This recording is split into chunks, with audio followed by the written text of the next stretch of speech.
나가면 있고 안 나가면 없다. 시작. 나가면 있고 안 나가면 없다. 올 한 해에 하나님의 복음을 또 열심히 전하는 우리 성도들 되시기 바랍니다. 오늘은 성령 강림 주일이고 하나님의 성령이 우리 가운데에 어떤 일을 하고 계시는가 하는 것을 좀 살펴보려고 합니다. 오순절 성령이 임했는데 이제 예수님 부활하셔서 40일 땅에 계시고 10일 뒤에 하나님의 성령이 임했습니다. 또 그 절기가 오순절이었어요. 구약에서는 출애굽하고 50일째 되는 날에 율법을 선물로 받습니다. 시내산에서. 구약 성도들에게 제일 큰 선물은 뭐냐? 하나님의 약속을 담은 율법을 받은 게 구약의 성도들에게는 제일 큰 선물이었습니다. 그럼 신약의 성도들에게 제일 큰 선물은 뭘까요? 하나님의 성령이 오늘 우리와 함께 하신다는 겁니다.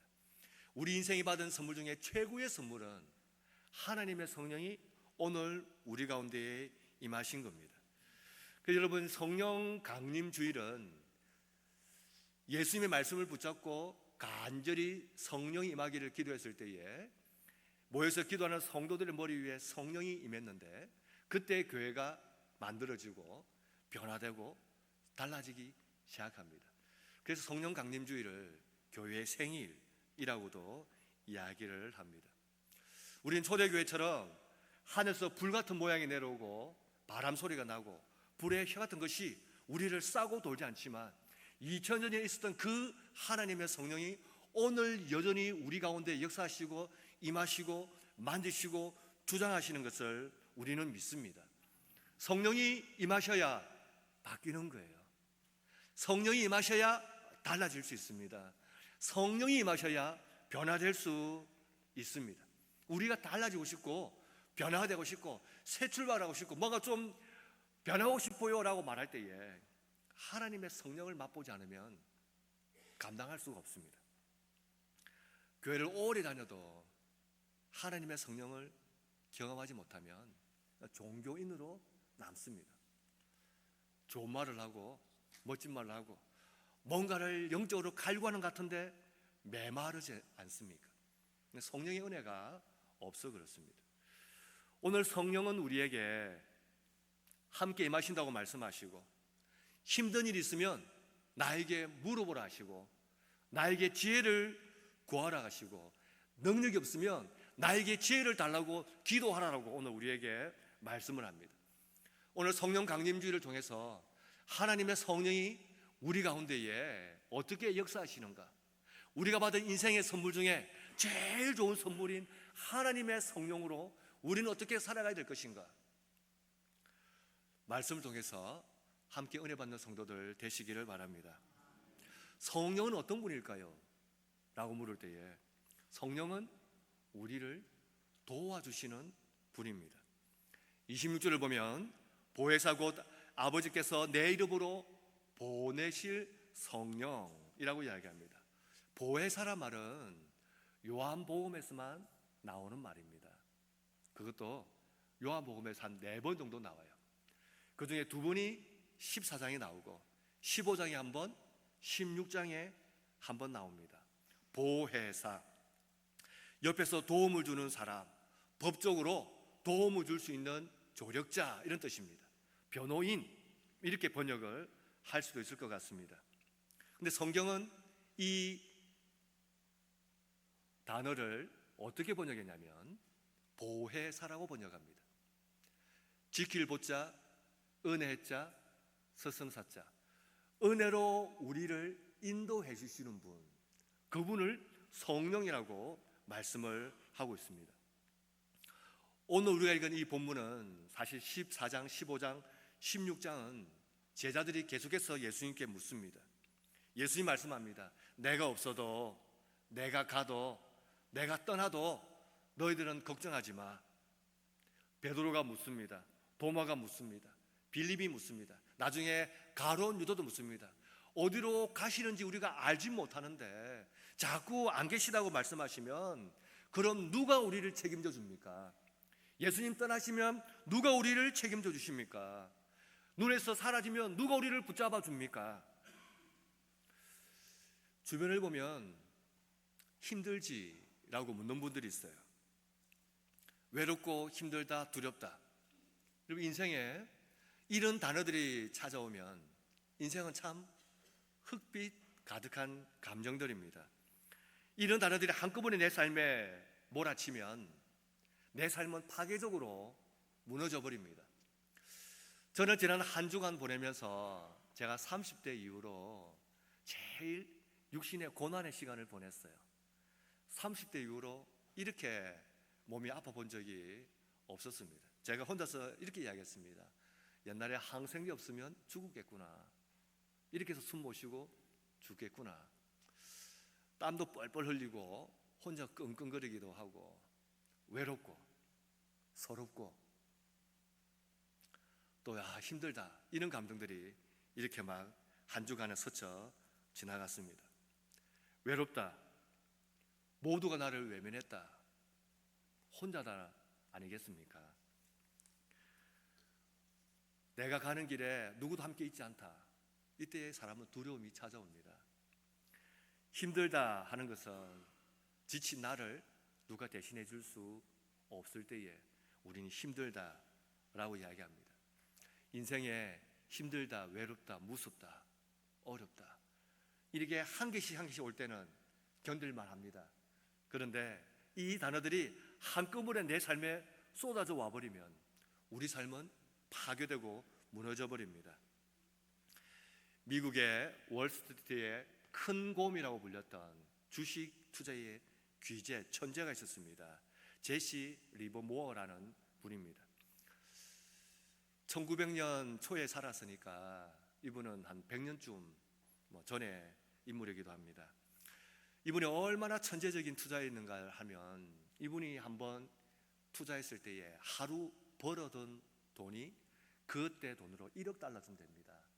지금으로 말하면 1조 8천억 정도를 하루에 벌어들여요. 투자를 통해서. 엄청난 사람이었습니다. 대공황을 거치면서 4번 정도 파산합니다. 재기에 대한 압박감 때문에 계속 깊은 우울증에 시달립니다. 막대한 재산을 잃었다 회복했다, 잃었다 회복도 하면서 정신적으로 육체적으로 무너지기 시작합니다. 늘 입에 달고 다니는 말이 힘들다, 두렵다, 외롭다, 어렵다였습니다. 심지어 가족들도 자기의 돈만 바랄 뿐이었어요. 하루에 1조 8천억을 버는 사람이었습니다. 근데 1940년에 호텔에서 그는 스스로 권총으로 자기의 머리를 쏘고 자살합니다. 유서에는 이렇게 씁니다. 힘들다, 외롭다, 어렵다, 혼자다. 삶은 힘들다, 어렵다, 외롭다, 무섭다, 한 단어가 오면 우리는 견딜 수 있습니다.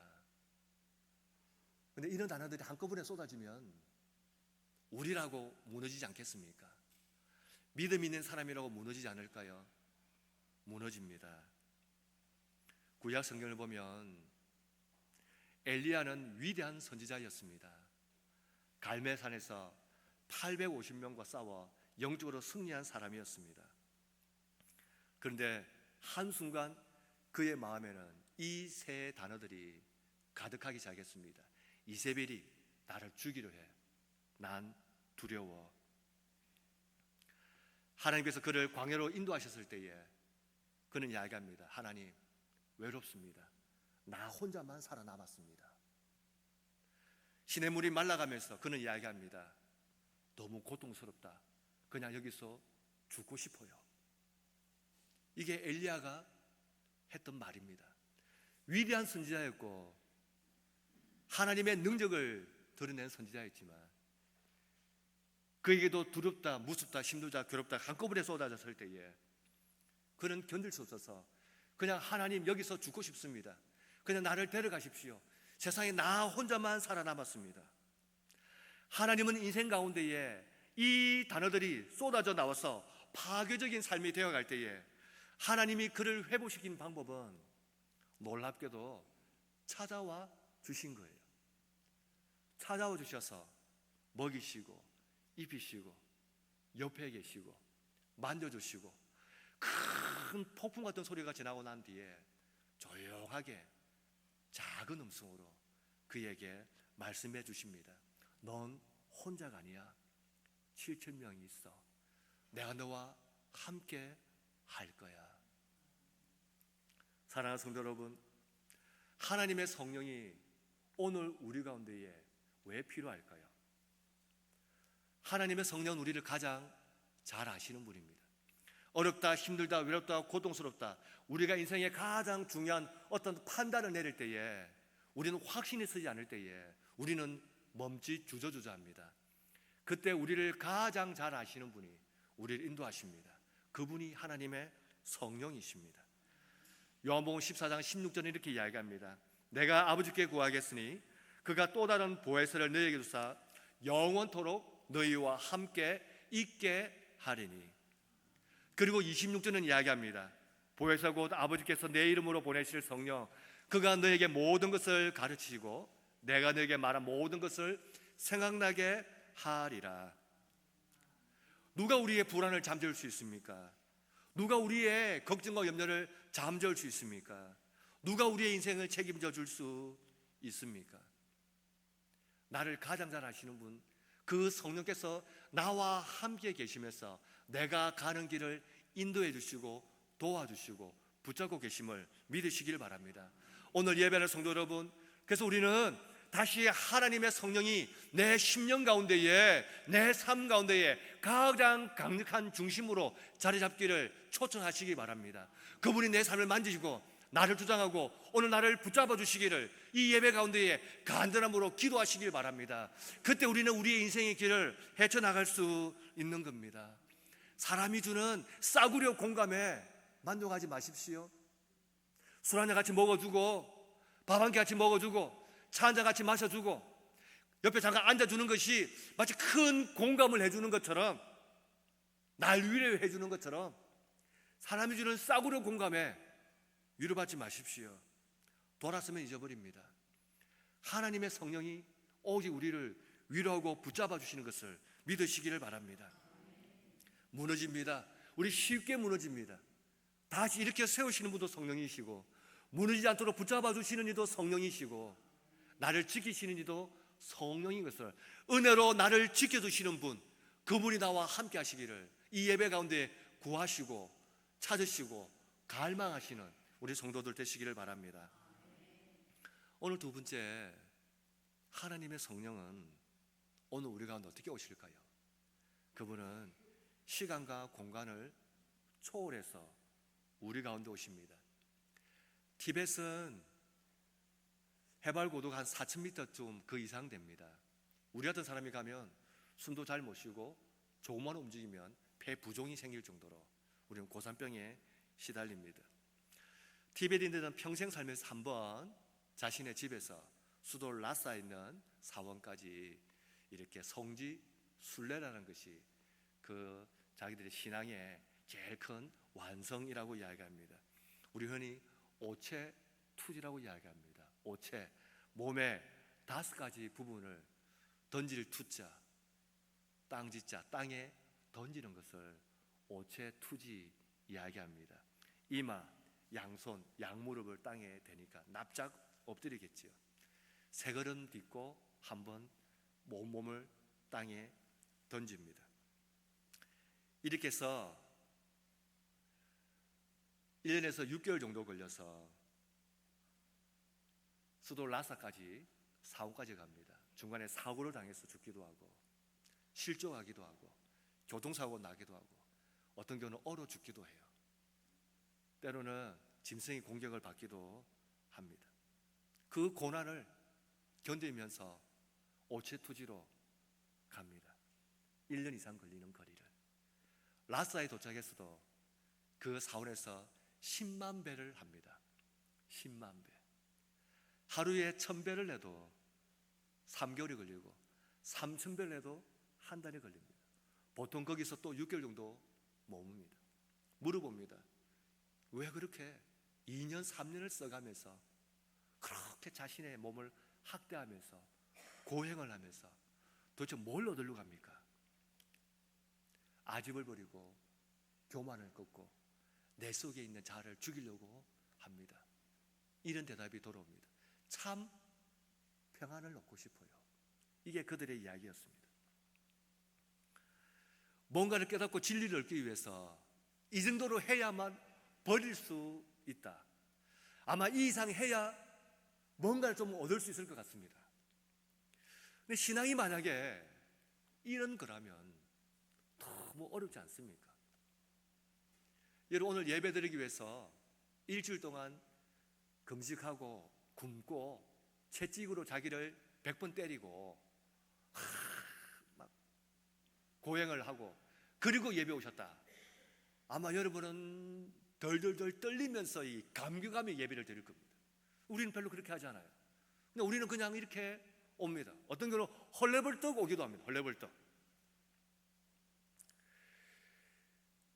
진리를 얻기 위해서 이 정도로 해야만 뭔가를 얻을 수 있다. 우리는 뭐 했습니까? 우리는 진리를 얻기 위해서 우리는 뭘 했습니까? 요한복음 15장을 보면 예수님이 이렇게 이야기합니다. 15장 13절. 사람이 친구를 위하여 자기 목숨을 버리면 이보다 더 큰 사랑이 없나니 너희는 내가 명하는 대로 행하면 곧 나의 친구라.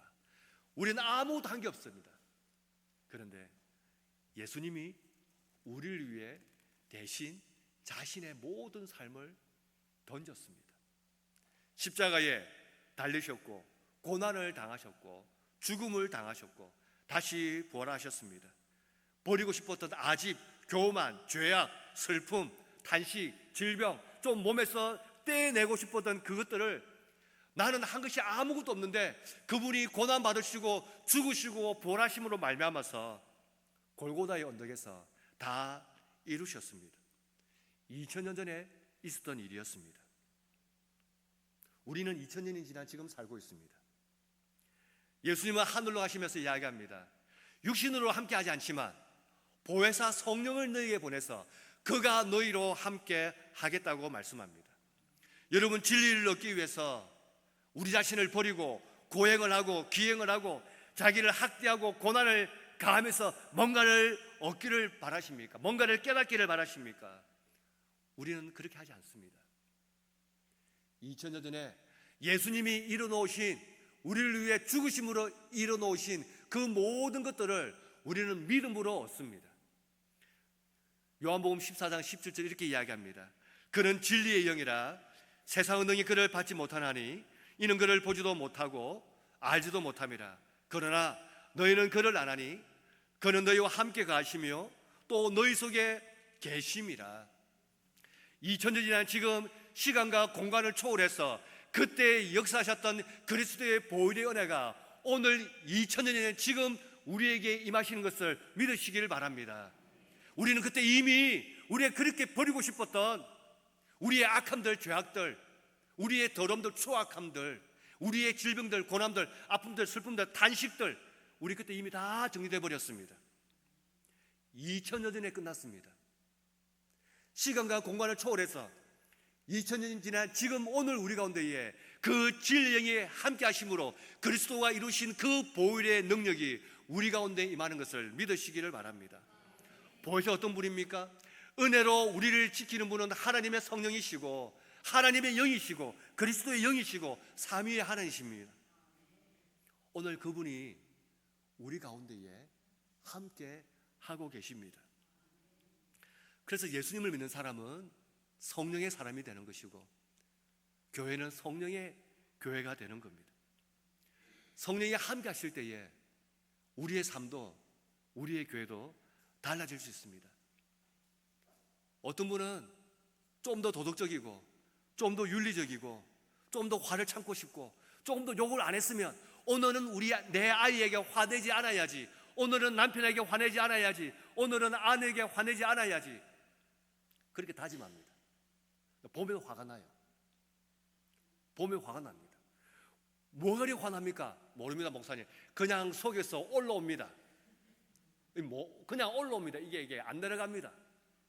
안 내려가죠. 기도한다고 안 내려갑니다. 그거 기도하다고 안 내려갑니다.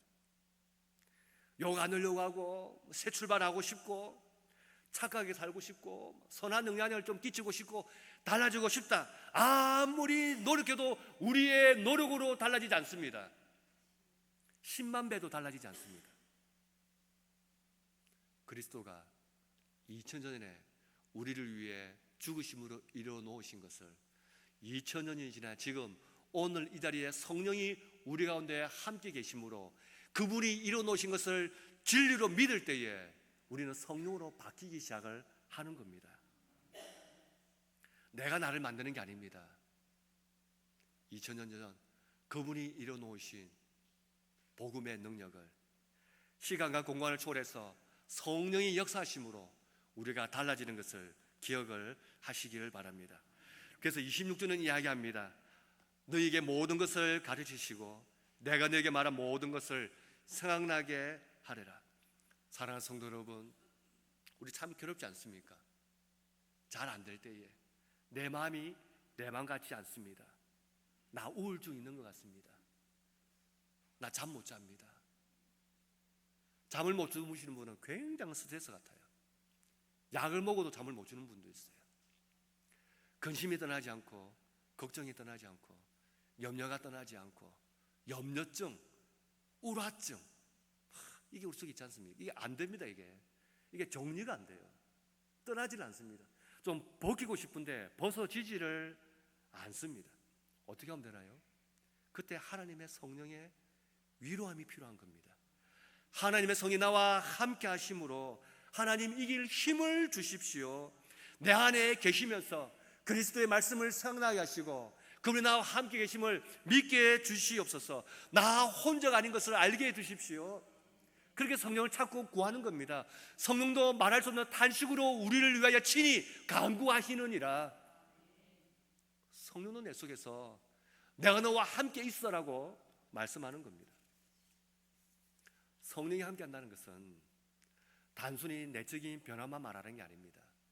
성령이 함께 하시는 것은 한 걸음 더 나아가서 우리의 실제적인 삶에도 변화가 일어나는 것을 이야기합니다. 사도행전 1장 8절은 이렇게 이야기합니다. 오직 성령이 너희에게 임하시면 너희가 권능을 받고 예루살렘과 온 유대와 사마리아와 땅끝까지 이르러 내 증인이 되리라 하시니라.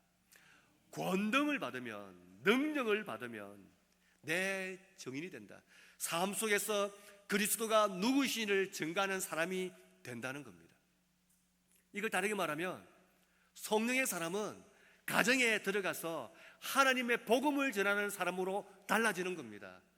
직장에 가서 하나님의 복음을 전하는 사람으로 달라지는 것이고 사회 구성으로 살 때에 하나님의 복음을 전하는 사람으로 달라지게 되는 것을 이야기합니다. 이걸 좀 더 직설적으로 이야기하면 하나님의 성령은 우리를 변화시키셔서 우리에게 담대함을 주셔서 세상 안에 살게 하십니다. 이걸 성령의 지배를 받는다고 말하는 겁니다. 사랑하는 성도 여러분, 바울이 에베소서에서 말하지 않았습니까? 술 취하지 마라. 이는 방탕한 것이니 오직 성령의 충만함을 받으라. 성령의 충만함은 내가 먹음으로 내가 기쁜 게 아니라 내가 하나님을 기억함으로 기쁨이 솟아오르는 것이 성령 충만입니다. 시간과 공간을 초월하셔서 2000년 전에 역사하셨던 그 하나님의 은혜가 오늘 이 자리에 역사하신다면 우리는 하나님께 이렇게 기도할 수 있습니다. 하나님, 나를 변화시키셔서 어디 사용하시겠습니까? 나에게 능력 주셔서 나를 어디 보내시겠습니까? 나로 성령 충만하셔서 나를 어떻게 바꾸시겠습니까? 나를 쓰시겠습니까? 세상은 가짜를 진짜처럼 믿고 있는 이때에 진짜를 믿는 우리가 다르게 살아야 되지 않겠습니까? 제가 제일 자존심 상하는 게 예수 믿는 사람을 우습게 보는 사람이 제일 자존심 상합니다. 기분이 나빠요. 교회 다닙니다. 목사입니다. 사람을 가짜게 볼 때가 있어요. 자존심이 상하고 기분이 나빠요. 제가 돌아오면서 혼자서 묻습니다. 도대체 우리가 어떻게 살았길래 신을 믿는 사람을 이렇게 우습게 합니까? 우리가 어떻게 살았길래 신을 믿는 사람을 우습게 봅니까? 우리가 어떻게 살았길래 신을 모시고 사는데 우리를 이렇게 우습게 봅니까? 무당도 자기 집은 온통 자기가 믿는 신으로 도배를 해놓습니다. 그 신의 시설에서 벗어나지 않으려고 발버둥을 칩니다. 우리가 얼마나 우습게 살면, 우리가 얼마나 성령 충만이 무엇인지 모르고 성령이 함께 하시는 것을 깨닫지 못하고 살았길래 세상이 우리를 우습게 합니다. 우리 자존심 상해 되는 거 아닙니까? 여러분, 교회 다닌다 말씀하지 마세요. 신을 믿는다고 말씀하세요. 교회 다닌다 말씀하지 마세요. 신을 섬긴다고 말씀하세요. 교회 다닌다 말씀하지 마세요. 참 주인을 모시고 산다고 말씀하십시오. 그게 우리의 정체성입니다. 하나님의 성령은 2000년 전에 이뤄놓으신 그리스도의 보혈의 은혜와 능력을 시간과 공간을 초월하여 오늘 동일하게 역사하고 계신 것을 우리에게 말씀합니다. 그분의 은혜가 오늘 나를 붙잡고 계시고 나와 함께 계시고 나를 변화시키셔서 세상 안에 담대히 들어가게 살게 하시기를 원하시는 그분의 음성인 것을 기대하시고 구하시는 성도들 되시기를 바랍니다. 마지막 세 번째는 보혜사 성령 우리에게 어떻게 일하실까요? 그분 우리에게 진짜 평안이 뭔지를 맛보게 해 주십니다. 평안이 뭘까요? 걱정, 염려가 없으면 평안일까요? 성경은 우리에게 그걸 평안이라고 말하지 않습니다. 걱정과 염려가 여러분 떠나지던가요? 저는 사라지지 않습니다. 걱정을 해서 걱정이 없으면 걱정이 없겠습니다. 안 떠나갑니다. 안 떠나갑니다. 염려도 안 떠나갑니다. 대신에 믿음이 있는 자리에 걱정이 작아지고 믿음이 있는 자리에 염려가 작아지는 겁니다. 그래서 평안은 환경을 정리되며 평안이 오는 것이 아니라 문제가 정리되지 않았지만 그 문제 속에서 주님이 나를 붙잡고 계시는 것을 발견하면 그때 평안이 무엇인지를 맛봅니다. 두렵지 않는 삶을 사는 겁니다. 예수님은 제자들이 두려워할 때 이렇게 이야기합니다. 27절 평안을 너에게 끼시노니 곧 나의 평안을 너에게 주노라. 내가 너에게 주는 것은 세상이 주는 것과 같이 아니하니라. 너희는 마음에 근심하지도 말고 두려워하지도 말라. 근심과 걱정과 두려움을 밀어내는 것은 그것이 사라지는 것이 아니라 예수님 나와 함께 계신 것을 깨닫고 믿을 때입니다. 1900년 초에 프레드릭 레먼이라는 목사님이 있습니다. 이 목사님 목회자의 아들로 태어났고 시골에 있는 교회에 섬긴 목사님이었습니다. 교회도 작고 생활에 여의치 않으니까 목사님이 이제 목회를 하다가 생계를 위해서 치즈 공장에서 일을 해요. 하루 종일 기계가 돌아가는 거기서 육체적인 노동을 이렇게 합니다. 땀 흘리고 잠깐 쉬는 시간에 샌드위치 하나 먹고 또 마치면 또 일하고 저녁에 퇴근하고 그 생활을 오래 하다 보니까 목회자로서의 정체성이 흔들렸습니다. 몸도 마음도 막 상하기 시작하는 거예요. 내 인생은 여기서 끝인가? 하나님 날 버리셨나? 난 이렇게 살아야 되는 건가? 스스로 괴로워했습니다. 영적으로 괴롭고 영적으로 힘들고 삶이 송두리째 흔들리는 것 같고 스스로 계속 가라앉기 시작을 했습니다. 그렇게 힘들게 자기를 다듬어가며 참 무너지지 않으려고 애를 쓰는 중에 자신의 아내가 거실 한켠에 써두었던 글귀 하나를 발견합니다. 그 글귀는 부인이 정신병원에서 일을 했던 것 같아요. 병원 한 귀퉁이에 있는 글귀인데 좋은 거라서 집에 옮겨 적었어요. 이런 내용이었습니다. 알고 보니까 그 글은 정신병자가 쓴 글이 아니었고 11세기에 유대인 랍비가 이제 쓴 문구였습니다. 그 문구를 보면서 다시 힘을 얻기를 시작합니다. 식었던 마음도 회복되고 다시 마음을 추수를 잡습니다. 그 문구는 이렇게 시작됩니다.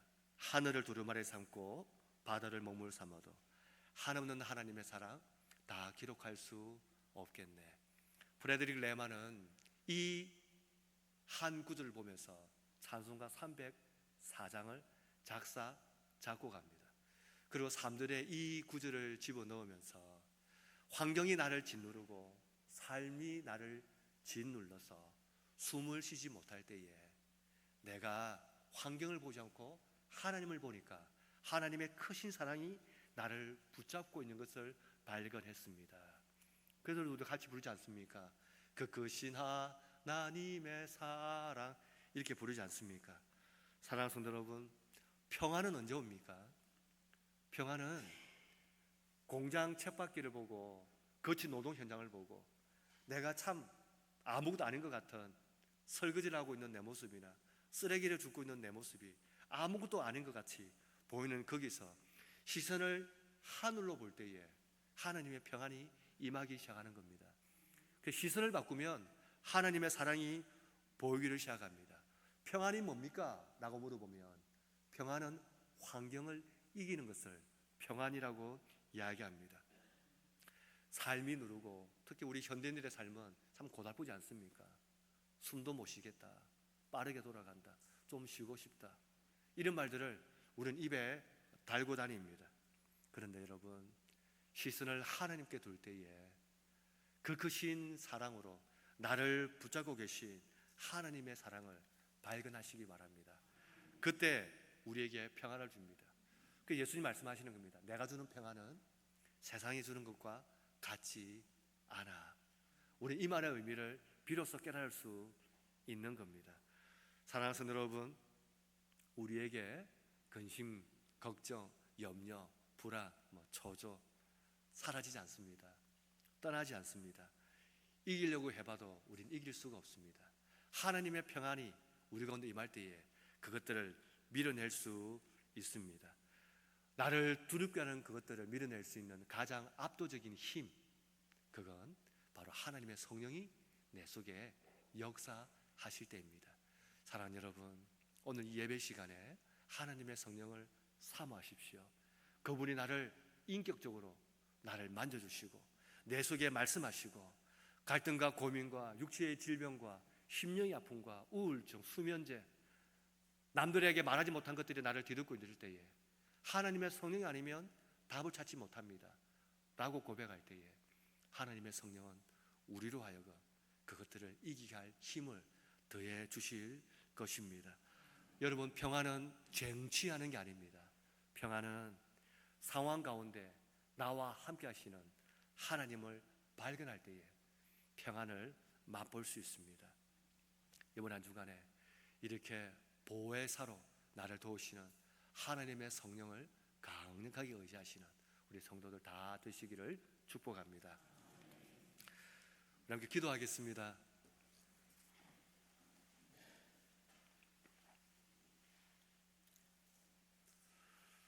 외로움이나 두려움이나 힘듦 이 속에서 우리의 믿음 흐려지지 않도록 하나님 도와주십시오.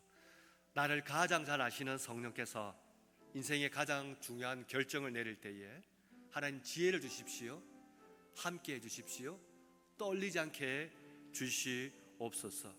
2000년 전 역사하셨던 하나님의 은혜가 시간과 공간을 초월하여 오늘 나에게도 한없이 부어주시는 성령의 은혜로 임하심을 알게 하여 주옵소서. 하나님의 성령을 사모하면서 주여 한번 크게 외치고 하나님께 기도하겠습니다. 주여, 하나님 아버지 은혜를 감사합니다. 보혜사로 우리를 지키시고 도우시고 함께 하시는 하나님, 참 평안을 주시는 하나님, 시간과 공간을 초월하여 십자가에 흘리신 보혈의 은혜가 2000년이나 지금 우리에게 동일하게 역사하시는 하나님의 은혜로 임하시는 것이 성령의 능력인 것을 믿습니다. 나를 도우소서. 두렵고 떨립니다. 머뭇거립니다. 주저합니다. 인생의 중요한 선택의 기로에 있을 때에 어떻게 해야 될지 모를 때에 그때 내가 의지할 수 있는 유일한 분은 바로 하나님의 성령입니다.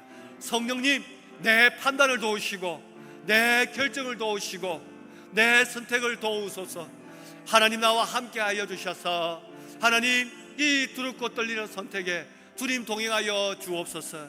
하나님 아버지, 오늘 예배하는 성도들, 말씀 앞에 선 성도들, 하나님의 성령을 사모하고 성령이 우리 속에 역사하시고 임하시고 동행하신 것을 알게 하여 주시고 나를 다시금 뜨겁게 하여 주시고 냉랭함을 밀어내게 하여 주시고 그분이 함께 계심을 알게 하여 주옵소서. 이제 그분에게 의지하며 지혜를 구하며 은혜를 구하며 함께하며 우리의 남은 인생을 살아가게 하여 주옵소서. 하나님, 하나님의 성령을 강력하게 초청합니다. 우리 심령 가운데 임하여 주시옵소서. 이미 역사하신 성령께서 우리를 주장하여 주옵소서. 나와 함께 계심을 알게 하여 주옵소서. 무뎌진 우리의 영적인 하나님 감각들을 깨우쳐 주옵소서.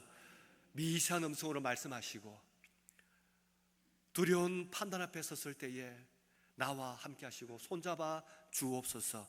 외로워 울 때에 나와 동행하여 주옵소서. 서러워 울 때에 어깨를 만져 주옵소서. 기댈 곳 없을 때에 성령께서 어깨를 빌려 주옵소서. 남은 인생 주님 성령 함께 하심으로 이 세상 이기며 믿음으로 감당케 하고 주님 나와 함께 하심으로 참 평안을 맛보게 하여 주옵소서. 주께서 우리와 동행하시기를 원합니다. 특별히 오늘 예배하는 가운데에 영과 육이 곤고하여 주의 은혜를 구하는 성도가 있다면 육신의 나음을 주옵소서. 어지럽고 뇌혈관, 심혈관과 하나님 오장육부에 얼음 있는 분들에게는 성령으로 치료하시고 역사하시고 광선을 발하여 주셔서 혈관이 치료되게 하시고 장기가 치료되게 하시고 관절이 치료되게 하여 주옵소서. 우울증과 불면증과 불안과 염려로 묶여있는 분 있다면 하나님의 성령이 함께 하심으로 담대함으로 주와 동행함이 이기는 비결인 것 알고 하나님 그 모든 것들을 이겨 나아갈 힘을 다하여 주옵소서. 새롭게 시작되는 한 주간 가운데 하나님의 성령이 우리와 함께 주옵소서. 예수님의 이름으로 기도드립니다.